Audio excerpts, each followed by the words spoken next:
But you're right. This Omicron thing is getting out of hand. To no one's surprised, I think. And they closed theaters in Ontario too, eh?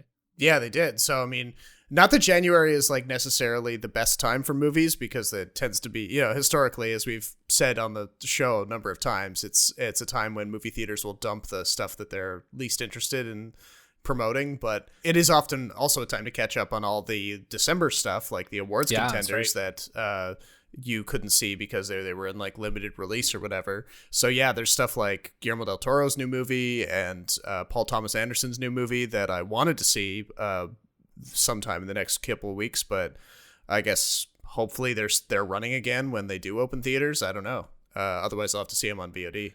Like having gone back to the theaters and watched No Time to Die and Spider-Man on the big screen, it makes a huge difference. Oh yeah, 100%. Even Matrix was good on the big screen, so I feel like it has to be seen on the big screen. Yeah, but it was even better considering that I guess Omicron was scaring people away from the theaters, and it was just me and this other guy like a few rows ahead of me, so it was almost like a private screening in this 300-person theater. I love it when you have the screen to yourself. So yeah, that the next 3 weeks are going to suck for that, but we'll see if they stay true to their word and reopen them after that point, or if we're just stuck the way we were last year, So yeah, do you want to start the episode? Sure, let's do it.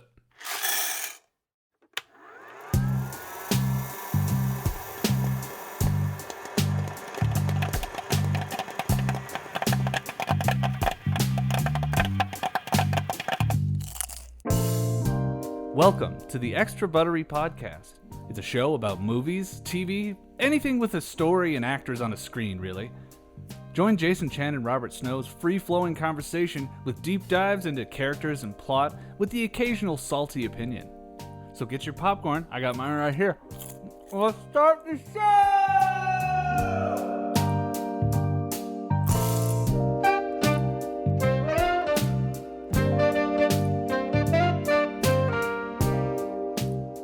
Welcome to episode 103 of the Extra Buttery Podcast.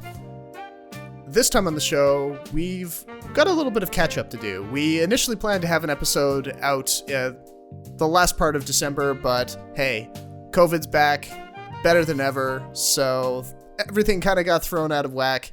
There was some sort of Snowmageddon happening in BC, or at least BC's version of Snowmageddon. Jason was stuck at his parents' place, so what are you going to do? Yeah, acts of God and all that. So instead, here we are talking about some movies that we watched last month as the holidays were rolling out. This time it's going to be Spider-Man, No Way Home, Don't Look Up, and Power of the Dog. My name is Robert Snow in Toronto, and I'm joined by my co-host Jason Chen in Vancouver. So Spider-Man, I can't say I was super stoked to see this. I felt like going into it, I sort of knew what to expect. A lot of the secrets or cameos and things had been leaked well in advance. There was kind of an open secret that various people would make their return. We obviously knew about the villains that had reared their heads in some of the marketing. We started getting some visitors. From every universe.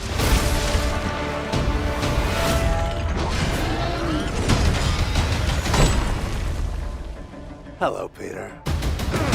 Also, we were coming on the tail end of Eternals, which had been a real kind of snooze fest. One of the rare ones, that we'd seen.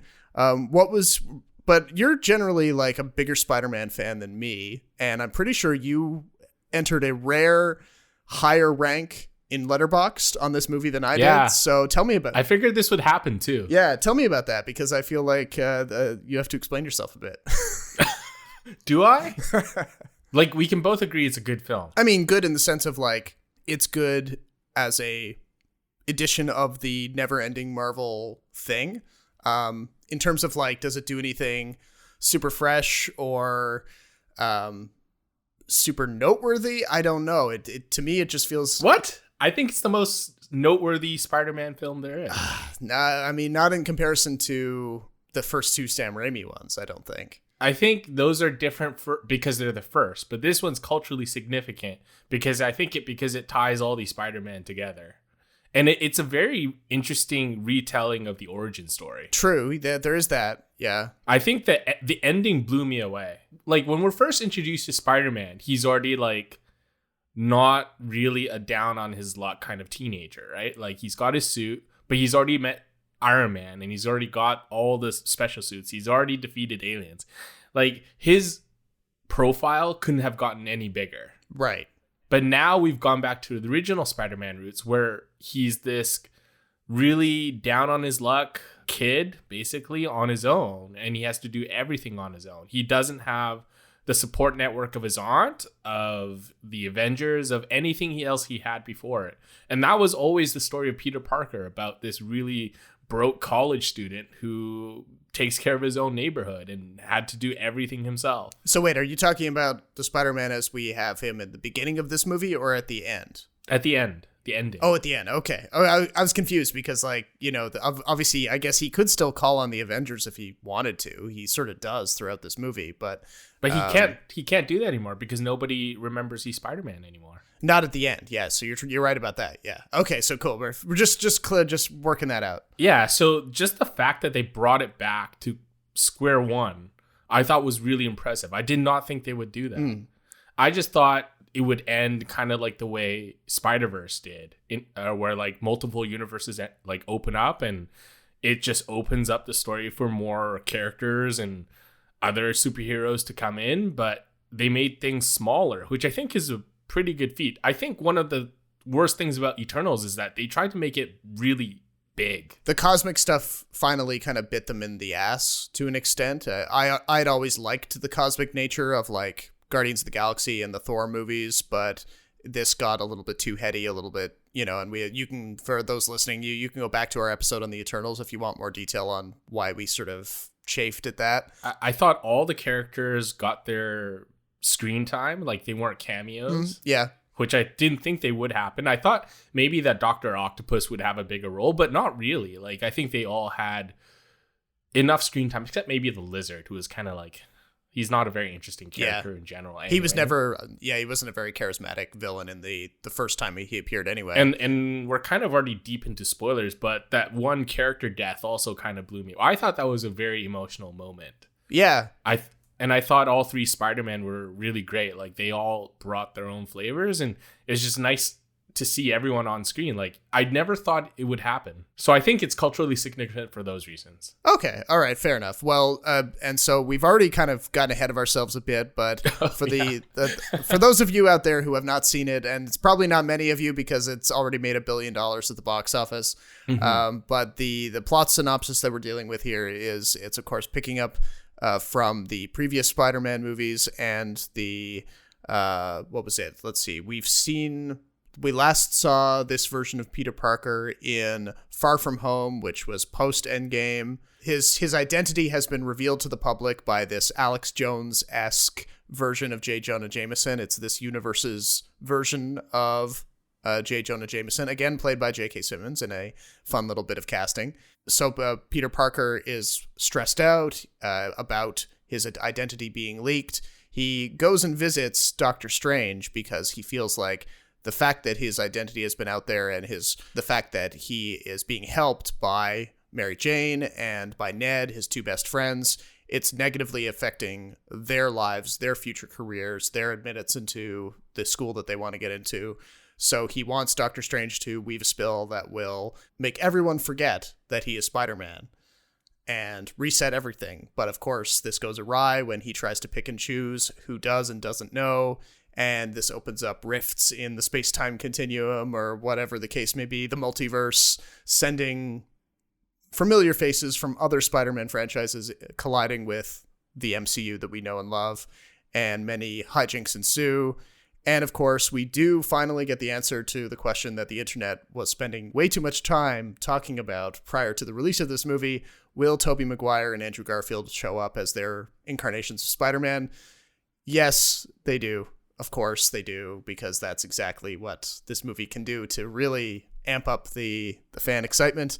Getting back to what you were saying about like the cultural significance of this movie, I don't know that I agree with the cultural significance part, because I still feel like the end of the day, it is still a standard Disney Marvel production that I do feel a certain amount of superhero fatigue around because, it's still a save the world plot. Other than the faces that we know of, the bulk of the movie is, your standard superhero plot. So you're not really moving beyond that a huge amount. You're not riffing on that.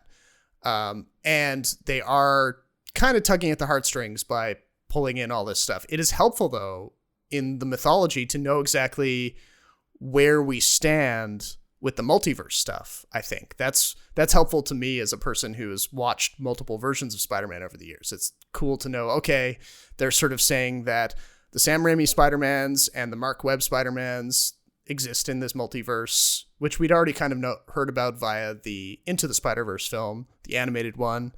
So that concept felt familiar. You could kind of get your head around it. It wasn't too timey-wimey, wibbly-wobbly. And I appreciated that. I didn't get lost in it, I guess is the best thing you could say about it. I wouldn't say the plot is poor. Oh, no, it's not poor. It's just familiar. Yeah, I mean, that's all Spider-Man movies. It's Peter Parker screwing up and then Spider-Man having to save the day. Right. That's all. That's like the basis of every Spider-Man plot ever, where Peter Parker's an idiot. But I think, don't you find it's really impressive the way they finessed everything? Yeah. Like the amount of characters, the amount of history that's in all these films, giving Tobey Maguire and Andrew Garfield legitimate, speaking roles and not just there to make a quick buck, or the different iterations of all the superheroes. I enjoyed all the super CGI stuff. You're maybe it doesn't stand out for its plot, but I think in terms of execution, they knocked it out of the park. And to me, this is clearly a top 10 MCU film, maybe top 5. Okay. Yeah, again, very high praise. I would not go that far with it. I mean, this is squarely a 4 out of 5 for me. But which MCU film lately has been better? Lately? We talking post-Endgame? You can include Endgame. I think this is better than Endgame. I think Endgame is extremely overrated. It's the same tired plot, and the ending is terrible. I was more entertained by Endgame by a significant margin. I think Infinity War is way better than Maybe, Endgame. but in terms of the moments that I latch onto, and certainly the jokes like Fat Thor and stuff like that, I have more memorable moments with Endgame than I have with any of the recent releases. But setting that aside, I will grant you that if we're talking about Spider-Man movies specifically, the history of Spider-Man movies, certainly the third Sam Raimi one and the second Mark Webb one, they had way too many villains in them, and something with the screenplay and this combination of all the factors, production, editing, everything, made it so that they felt busy and crowded. And that's what I expected going into this one. I was like, how can you have all of these returning villains from previous versions of the franchise, not to mention multiple Spider-Men, and not somehow get mixed up the way those previous installments did? And to their credit, it didn't happen. They kept it all reined in, like you said, and while still making the appearances by Tobey Maguire and Andrew Garfield feel like they were characters. They were bringing the versions of themselves that we had gotten to know in the earlier films, and they felt like there had been a continuation. The people we were seeing were not just sort of cardboard cutouts. You could sense some sort of progression from where we left them in the last time we saw them. So obviously Tobey Maguire had aged. He had more experience being Spider-Man, more life failures and stuff. He brought that to the fore. Andrew Garfield felt like, they obviously had a couple of references to the death of Gwen Stacy in the second film. So it, that weighed on him. You could feel that. So yeah, I appreciated all that. I thought that was really solid. Still though, it didn't really, it all worked really well. It just didn't rise above cream of the crop style for me. So on that note, the sentimentality thing, I get it. I think it really, some of the our favorite MCU films depends on who your favorite character is. So for me, seeing Garfield and Maguire and Holland on the screen as Spider-Man is way more thrilling than watching Captain America lift Thor's hammer. Those kind of moments don't really mean anything to me. Yeah, that's fair. I mean, that's fair. And the thing about villains too, like I think one of the reasons it works so well is that these villains in No Way Home were not bent on taking over the world. Yeah, true. A lot of them had their own motivations, and it was either I like this new world that I'm in, or I want to go back to the world where I was. Yeah. Like, other than the Green Goblin, I don't think anyone really wanted to destroy the planet. Even then, the Green Goblin, I think, had a very interesting storyline with Willem Dafoe, the hobo, versus Willem Dafoe, the Green Goblin. Yes, yeah, they brought that back. Like, the whole split personality thing was really well done. If we're talking about Infinity War, like, the whole end battle, where it's just, like, a mishmash of characters popping in and out and smashing into each other, I find that far less interesting than Spider-Man. And to me, like, that Infinity War shot where they're kind of like throwing the gauntlet around like a football on the battlefield, that got annoying too. Do you remember that? Not really. Yeah.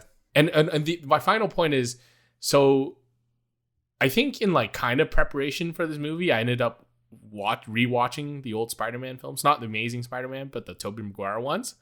The third one isn't as bad as I remembered. Okay. There are certain moments where like you're like, Sam Raimi, this has kind of gotten a bit too much into B-movie territory, and you could tell where the studio interference comes in. But for the most part, like, it's still a pretty enjoyable movie. I was pleasantly surprised at how not awful it was. And I think because in comparison to Spider-Man 2, it did so poorly that we have a really, really terrible memory of Spider-Man 3. But I would almost venture to say it, like, there are parts of it where I think are way better than Amazing Spider-Man 1 and 2. And also, my final point is, I think No Way Home is the best Spider-Man movie so far in the MCU. Of the three, this one's by far the best. There's no debate, in my opinion. I would agree that it's better than Far From Home by a significant margin. Yeah, Far From Home's the worst, I think. There are parts of Homecoming that I still really like. Less so the second and third acts, more so the first act, when they are establishing what Tom Holland's version of Spider-Man is like, in that he's scrappy and doesn't have any resources. And they brought it back full circle after 3 movies. It's incredible. Yeah, so they're I guess brave is probably too cliche of a word, but at least they're taking a bit of a swing, and they're saying, okay, we've seen how Spider-Man can integrate as one of the Avengers, and he has all of Tony Stark's gadgets at his disposal. Why not change things up a little bit? Send him back to the more scrappy version of the character that we're familiar with from, say, the Raimi films, where you really don't know if Peter Parker's going to have enough money to pay rent, and he's going to have his landlord banging on his door, stuff like that. Going back to like all the talk about Spider-Man and how he gets himself into trouble all the time. Yeah. I think the cost he paid in this one, in No Way Home, is higher than any of the costs he's paid in all the other films. The fact that he has to let go of his entire friendship circle and his aunt dies, spoiler alert. Yeah, we're deep into it now, so. And the fact that he has no help from the Avengers, I think that was the biggest sacrifice and his most heroic move as Spider-Man. Yeah, I would agree with that. I don't think you get the same emotional, like, sort of decision making in the other films, because I think the only other real conflict was like the Civil War, right, where like they split into 2 factions. Yeah. And maybe Captain America has some difficult choices. They never really go into it, but it's implied that he'd rather live out his life. But Spider-Man, Peter Parker's problems just seem so much more grounded. Yeah, and I think that's why a lot of people really identify with Spider-Man as a character, because he does feel like one of the more approachable superheroes, in that he has this superpower or this set of superpowers that were, the classic example of it being visited upon him by a force that he couldn't control. He's not Batman, he's not super wealthy, he's not Superman, he wasn't born that way. Yeah. So it's something that just it's a freak accident. It's the classic freak accident, and a lot of other superhero stories could arguably be were modeled on that. Somebody falls into a vat of toxic goo, blah blah blah, et cetera, et cetera. Yeah, the final thing is, like, I always say the final thing, but it's never the final thing. So I gave it 4.5 stars because I don't find any real flaws with it. Like, I get why the fan service gets annoying, but I think they did a really good job. I get the whole thing about, well, this is just another big CGI thing. It's like, yeah, I get that. But the fight where he had with Doctor Strange in the alternate universe, alternate dimension, that was really cool. So visually, they did a lot of interesting things. The dialogue, including MJ and Ned, I think were really good comic relief. And I'm glad like their sort of like teenage romance doesn't overshadow the rest of the story. Yeah. And I think like, one of the things that I really appreciate about the MCU version of Spider-Man, throughout all three, in fact, is the way the dialogue between those three principal characters is written. Because I often found, as solid as the Sam Raimi films were, I often felt that the stuff between Tobey Maguire, Kirsten Dunst, and James Franco was cringe-inducing at best. And that's because it's James Franco's fault. Partially him, but even if it was just Tobey Maguire and Kirsten Dunst on screen together, like I never bought them as a couple. When the movie needs them to break up, the reasoning always felt strained or forced or based on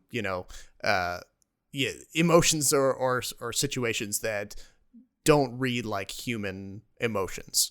I always had a problem with that. So at least in this, you have a Mary Jane, or an MJ as she prefers to be called. Of course, we're always being reminded of that. We have an MJ and a Peter that read as more like real human teenagers who are reacting to situations in ways that feel authentic as they can. So I've always really liked that. Obviously, it builds to a head here. You do get, they're leaning on each other for support. You see how they want to go all off to school together, and the fact that they might not be able to do that is what pushes Peter over the edge into asking for Doctor Strange's help. It's not necessarily just his problem. I think the chemistry between MJ and Peter Parker in this one is way better than Kirsten Dunst and Tobey Maguire. They always felt like an odd mismatch. Yes. Oh, yeah. And who knows? Maybe that's like some real life chemistry. Like obviously they're dating in real life, so whatever. But the other thing that I did end up thinking about, though, that maybe brought my score down a little bit, was how even though that scenario that forces Peter into his calling on Doctor Strange for help and in casting this spell, that makes sense in the moment, but then by the time he actually goes to Doctor Strange, all of the forces that he was kind of running away from, like the nonstop news coverage of his apartment and the broadcast by J. Jonah Jameson, it felt like it had kind of faded into the background and wasn't as important anymore. You weren't really seeing him being chased around New York as much. It's almost like they set up the scenario and then kind of forgot about it or didn't reinforce it. Yeah, fair enough. I don't know. Did you pick up on that at all? Because then like there was a transition point where they make fun of this version of J. Jonah Jameson for being like an Alex Jones type guy working out of a basement studio with barely any equipment, and then the next time we see him, he's got this fully funded multi-million-dollar studio to shoot in, and he's got news vans running around New York chasing around Spider-Man. And I was like, there was some sort of like logical gaps there that I guess they had to skip to for time purposes, but it felt like the original reasons that forced Peter Parker's hand became less important as soon as the villains from the previous movies showed up. Yeah, I think that's fair, but I also understand why they did it, because if every shot of Spider-Man had a bunch of like reporters and paparazzi surrounding him, it would annoy me as a viewer. Yeah, that's fair. Because there'd be too much going on. I can't focus. It's not that big of a deal to me. What bugged me a little bit more was how stupid Doctor Strange was in this film. First of all, he doesn't explain the spell to Spider-Man properly. Second of all, he just kind of agrees to do it. And that to me was probably the shakiest part of the film. Doctor Strange basically said, well, look, I know you're an Avenger, you help save the world. I'm going to do you this one favor. Yeah. But at the same time, it seems rather reckless of Doctor Strange, but maybe that's part of his characterization because he believes he's the supreme sorcerer. So if he can't do it, then no one else can. Which again sets up their sequel for Scarlet Witch to come in, which would be very exciting to see too. It's been a while, obviously, since the original Doctor Strange came out, and we couldn't really tap into his character very much in the Avengers movies, partially because he was dead for half of them. But maybe his recklessness is kind of like faded from my memory a little bit. And I agree with you though. Like him deciding to cast a spell that's going to alter the memories of at least the entire population of Earth seems quite hasty.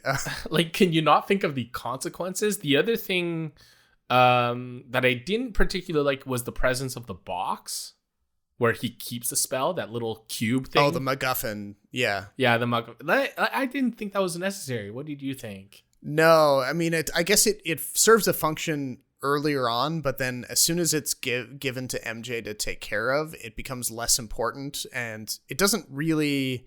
I don't even remember what happens to it in the final climax. Like, well, Green Goblin puts a pumpkin bomb in there and blows it up, and then the whole universe and sky starts cracking. Oh, that's right? how that... Okay, that's but I how felt that like happened. they should have done it in another method where, like, maybe the sky should have just started cracking in general. Right, the spell fails. But, of its like, own it didn't accord. need the cube to be thrown around like a football again. Like, Yeah. that happened in Infinity War. So, one final thought, though, is, like, I think there's a ton of moments to like in No Way Home.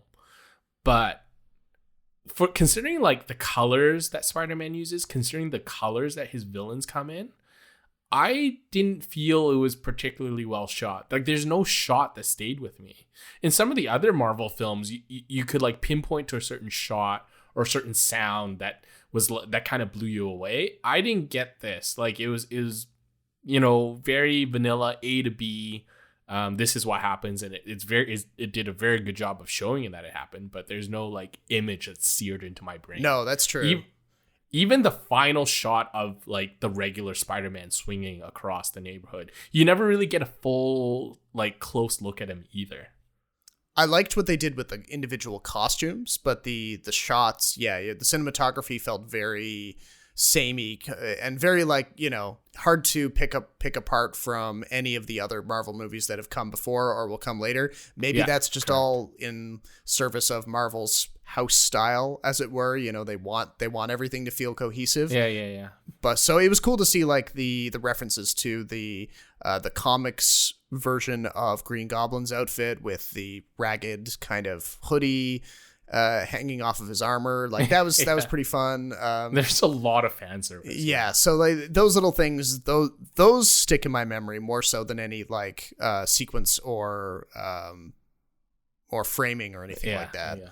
I was gonna just ask you, since you didn't like it as much as I did, I'm gonna put you on the spot, but what are other Marvel films that you definitely like better than No Way Home? Oh, well, I can tell you right now, the first Guardians film, Thor Ragnarok, first Ant-Man, all three of those are above this. And the first Ant-Man has really, really not aged well for me. And most of it is just like the comedy in those films, like the jokes and the music choices. You didn't like the jokes in this? I thought some of the jokes in this one were really I don't know. funny. Yeah, maybe it's superhero fatigue talking, but or maybe it's not. You're not a big Spider-Man or as big a fan of Spider-Man, I guess. I don't know. I feel like I like the character as much as the next guy. I wouldn't consider myself like a fan in the way that I like Batman in enough to get the graphic novels and own those and stuff like that. But I've never bought Spider-Man comics, so that's kind of the ranking on that. So maybe that's why, because I'm like a big Spider-Man person. He was always one of my favorites. Okay, yeah. So knowing that, so maybe I'm coming into this with not the appropriate amount of fan adoration. Well, because I mean, like, if you think about how much fan service there is, I think a lot of MCU films are overrated because they do the fan service. It just so happens that the fan service in No Way Home is probably something I find more palatable. Interesting. Okay. Like the same analogy with Captain America picking up Thor's hammer. I was like, okay, great. I don't get the same joy out of it as everyone else. No, I'm certainly not cheering the way the famous clip of people freaking out. Yeah. I'm not in that group, but I find like the writing is really where it starts for me, and something about, say, Taika Waititi's sense of humor or even James Gunn's sense of humor on a good day. I'm not always a James Gunn fan, but but those are the Marvel exceptions where you can really feel like, even Jon Favreau, you can feel like the director's touch, With John Watts, it's like, okay, yeah, you're kind of like the Russo brothers. Yeah, very much so. Yeah, they're not auteur-driven pieces by any stretch of the imagination. Exactly. Maybe before we kick it over to the next movie, though, what did you think about the little stinger with Tom Hardy? Oh, I thought that was one of the lamest ones I've ever seen. I didn't like how they forced it. Like the whole movie, they made everything tie in seamlessly, right? They reset the universe. They brought all these villains in. They explained it, and we bought it. And then this Tom Hardy scene comes in. I'm like, what the hell? Yeah. Like, so is Venom gonna be in the next film, or is it just like the black gooey thing? Well, the black gooey thing is Venom, so it implies that a piece of Venom enough, will. But I mean, Eddie Brock. Well, not Tom Hardy's Eddie Brock. It's implying that the symbiote has stayed behind, or a piece of it has stayed behind, will replicate, find a host, etc., etc. This is the genius behind putting Spider-Man back in square one, is that you could really go anywhere with it now. Like, you can introduce a new MJ and a new Gwen now. No, because I mean, well, MJ is still played by Zendaya. So Zendaya, her character's name is Michelle Jones. Her name's not Mary Jane. I thought she was Michelle Jones Watson. Right, but it's not Mary Jane. Mary Jane, like in the comic books, is like the redhead girl next door. And then you have Gwen Stacy, who they never introduced either. So they could go that direction. I would not be happy if they. Well, it'd be too confusing, right? Yeah. If you have MJ as Zendaya, and then you have another MJ. Yes. But I could see them toying with that idea at least. Maybe as a joke. So. I don't. Yeah. They haven't introduced this version of Gwen Stacy though, so that's fair game. Yeah, that's probably my next guess. Will probably be Gwen, or they haven't even introduced Black Cat yet, Felicia Hardy. So that'll be interesting too. So yeah, that little bit with Tom Hardy is was obviously just stuck in there. It's almost just like a handy little tool or like way of understanding where we stand with the other Spider-Man villain characters that are in movies made by Sony but are not MCU films. So at least now we have an answer. We're like, okay, so Tom Hardy is not going to cross paths with Tom Holland, barring another multiverse screw up. So we know that. We know that probably the Jared Leto Morbius thing that was just rescheduled to April, that's probably sectioned off in its own thing.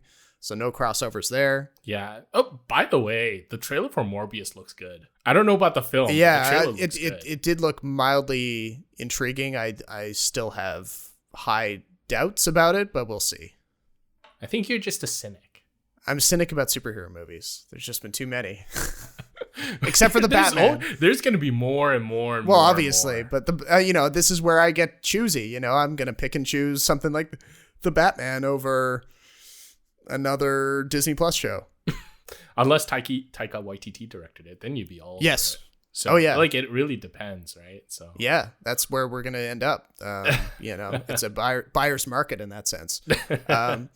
So should we talk about something that is probably just as controversial as Marvel opinions, and that would be Don't Look Up? I would say the legitimacy of the controversy in Don't Look Up is a lot more legitimate than the MCU controversy. In the sense that people are fighting over a legitimate issue, or the fact that people are...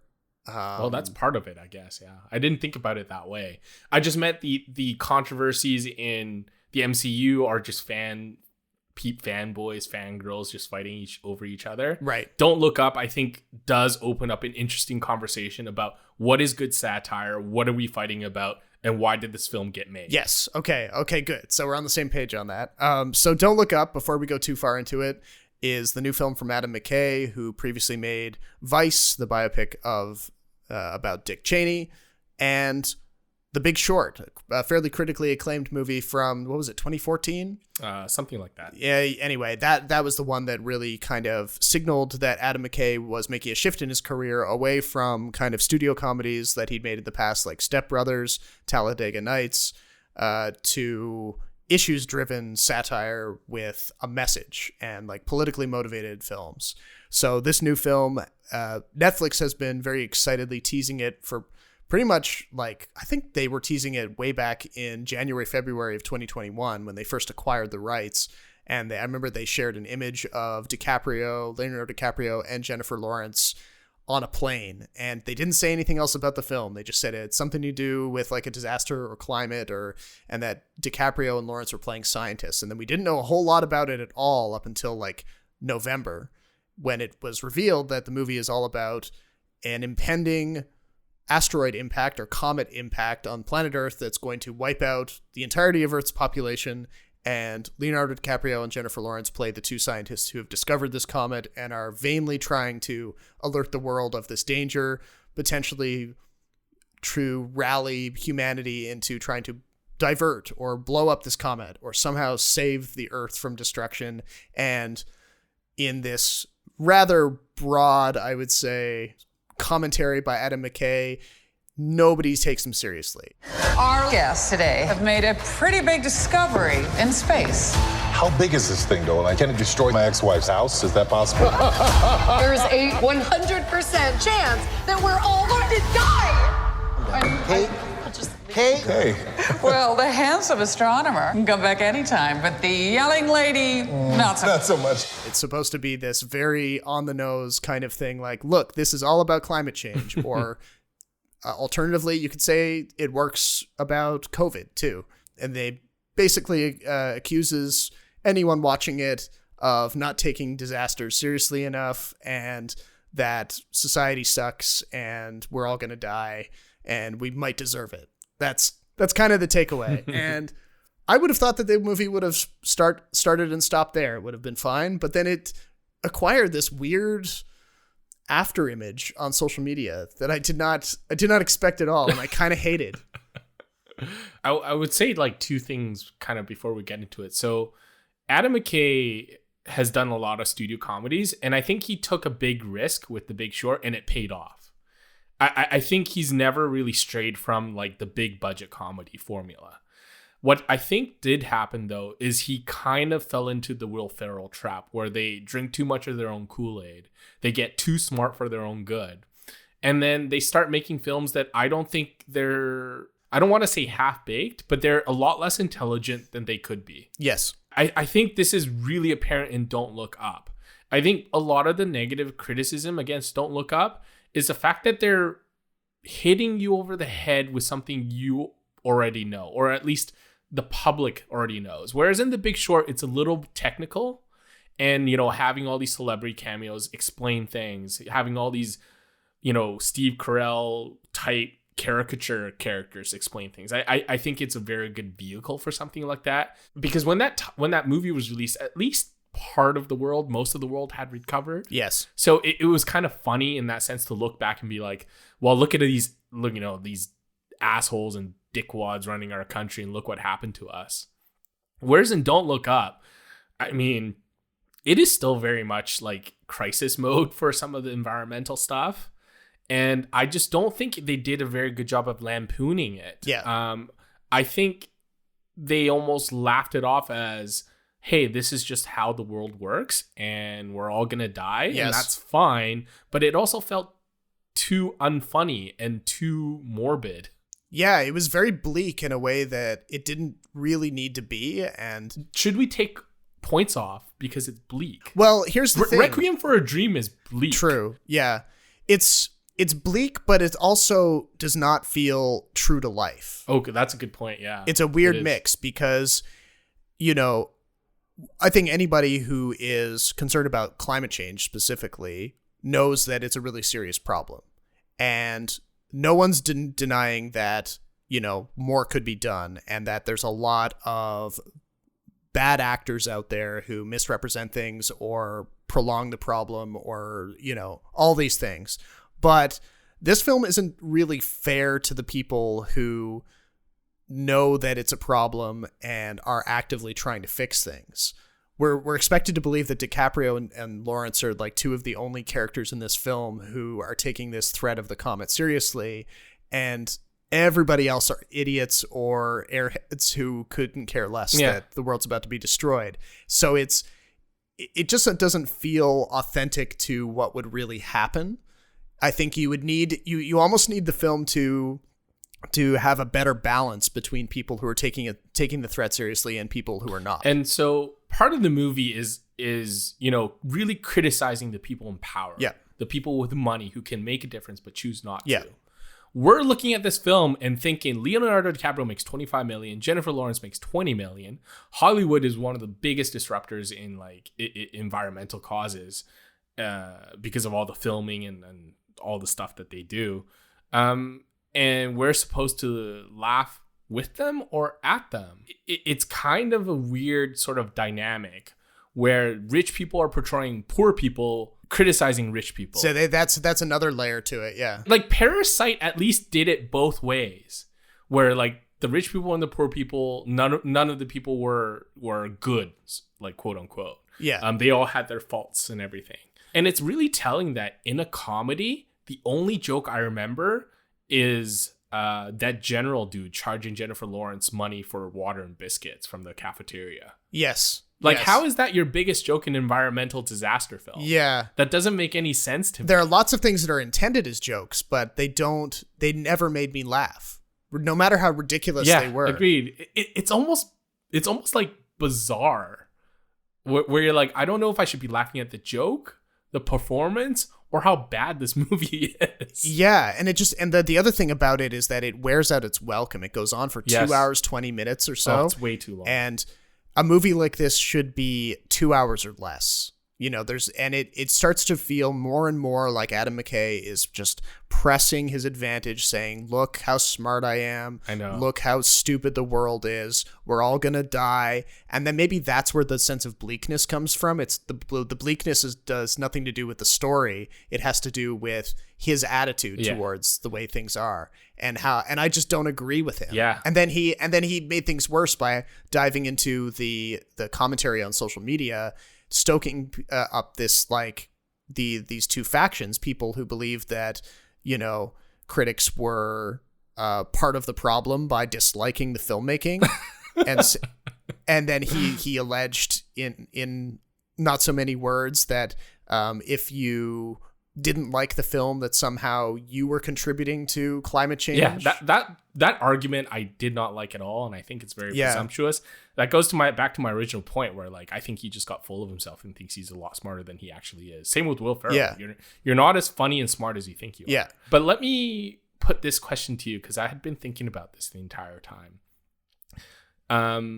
Was Leonardo DiCaprio miscast? I think he was. I find him a very unbelievable, sympathetic character. Yeah. I think he's a bit of a dick in this, but I think I like it more, and it's more proper for him to play like a jerk, like in Wolf of Wall Street. Yeah. He's not an actor that you really sympathize with. And I don't think some of his strongest work are works where he's the aggressor, where he's like the troublemaker. Obviously, we know he can be funny. We've seen him in Once Upon a Time in Hollywood, and the freak out on the TV show was great. By the way, Cate Blanchett was excellent, huh? She was. Yeah, if anyone's seems to know the right tone to take with this, it's probably her. I think so. But she got the message. But the movie around her didn't help her at all. So, and casting Tyler Perry as her co-star on that morning show didn't make any sense. But anyway. And Jennifer Lawrence, too. Like, she's funny in Silver Linings Playbook because she's kind of crazy and aggressive.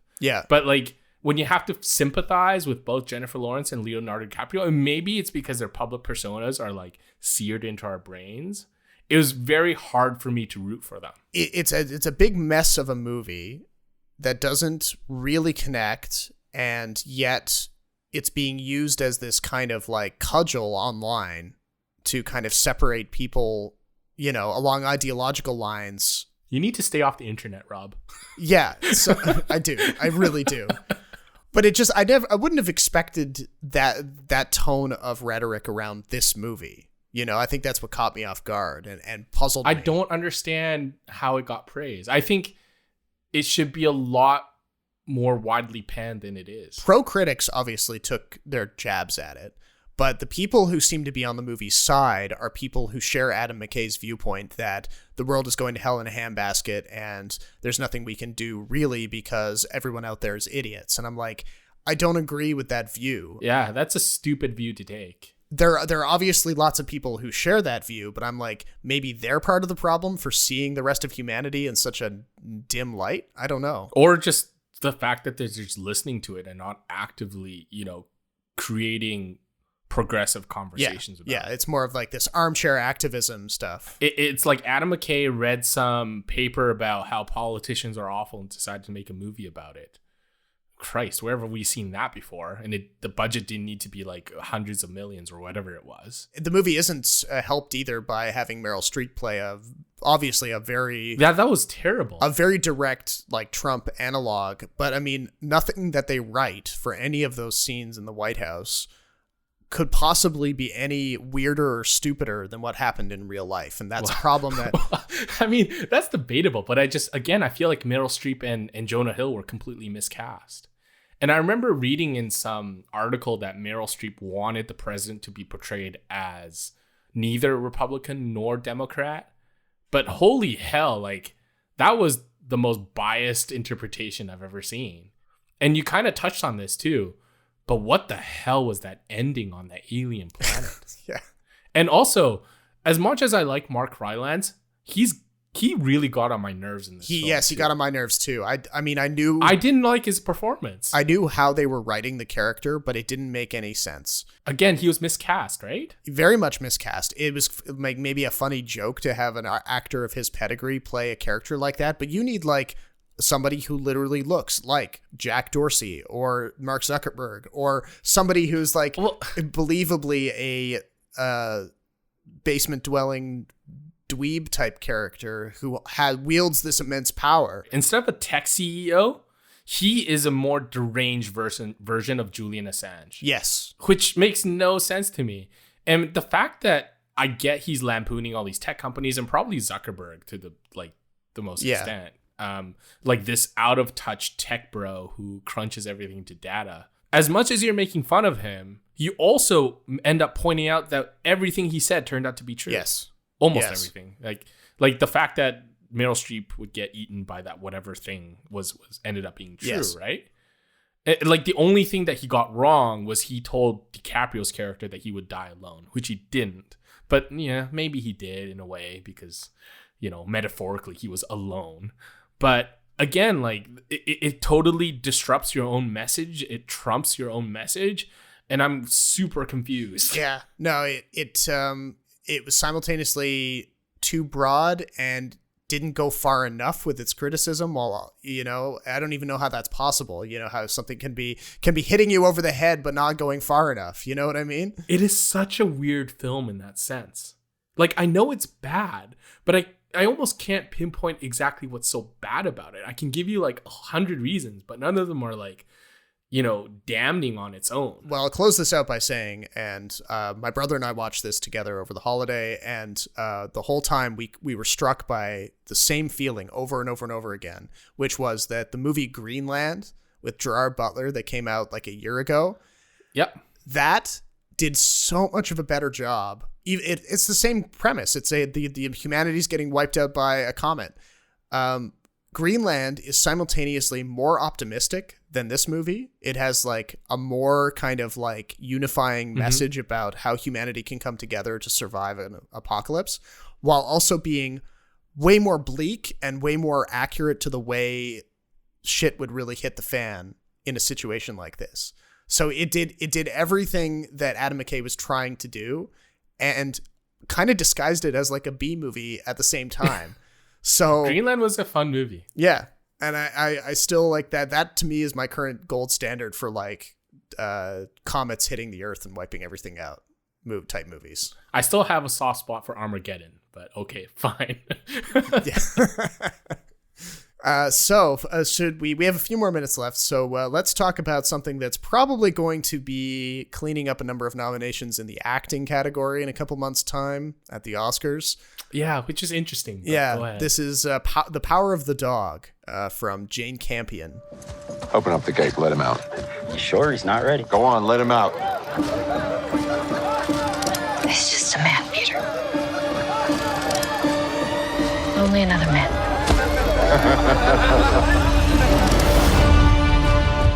It had a limited run in theaters, but then went direct to Netflix, just like Don't Look Up.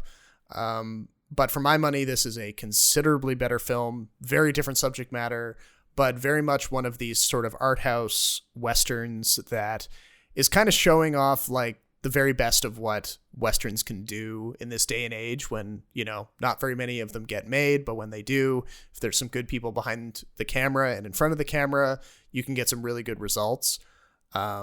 Maybe not necessarily it depends where you land with these sorts of like heavy drama, intense stories. This isn't like an action focused Western. It's very much a interpersonal sort of tragedy, family drama. It's clearly one of the best roles that Benedict Cumberbatch has ever had. Showcase for Jesse Plemons and Kirsten Dunst, which is always good to see. They're very good together. What did you think of it? I'm in the minority here, but I didn't particularly like it. Okay, interesting. So let's start with, I think, the performances, because I think that's what everyone's sort of like hung up on. Yeah. Benedict Cumberbatch to me does not come off as a rancher to me. I thought his accent drifted in and out. Maybe it's his pace of speech as well, but I'm more used to Western movies with male characters who have a drawl, right, or like take a long time to say something. It feels to me Benedict is in the stage play where he like enunciates too well. And I think they do make a point of him saying like he attended Yale or something. Yes, he's got because he does sound more. He's got a classical education, yeah. Than the Western rancher characters that we've seen. I didn't find his performance that compelling for that reason because I just never bought it. I never bought him as a rancher.